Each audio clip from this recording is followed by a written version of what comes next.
আচ্ছা, এখন তো অনেক রাত হয়ে গেছে।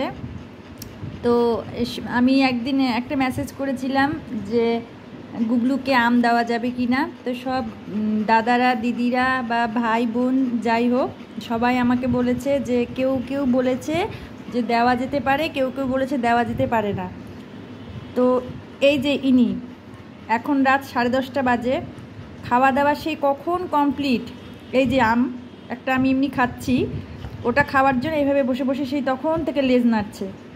তা এরকম করলে পরে কি করে না দিয়ে আমি পারি, কি করে না দিয়ে পারি আমি?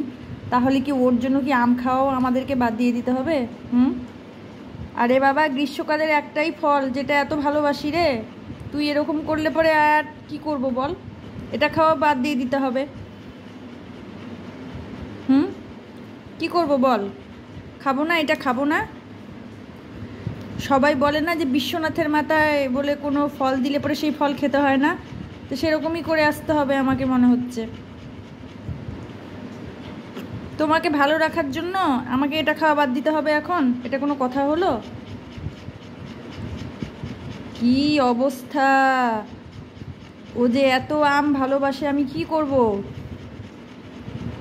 ওর দোষ নাই, আমরা সবাই আম ভালোবাসি। আমি তো খুবই ভালোবাসি। ভাত খাওয়ার পরেই হোক বা দুপুরবেলাই হোক বা রাতেই হোক, আমি খাওয়ার পরে এই গরমকালে একটা আম খাই। তো সেই আম খাওয়ার জন্য মহারাজ বসে আছে। গুগলু, তুমি আম খাবা? ওই যে লেজ নেড়ে বলছে খাবে। কি করব সোনা, সবাই তোমাকে বলছে বেশি আম খাওয়া ভালো না, খেতে হবে না। যাও, কত রাত হয়েছে বলো তো? তোমার বন্ধুরা সবাই শুয়ে পড়ছে, কোনো বন্ধু জাগা নাই। যাও এবার গিয়ে ঘুমিয়ে পড়ো, যাও শুয়ে পড়ো। সবাইকে গুড নাইট বলো, বলো গুড নাইট, গুড নাইট। এই যে গুড নাইট বলছে, গুড নাইট। সবাই ভালো থেকো, আর অনেক অনেক অনেক আম খাও, তাই না গুগলু? টাটা।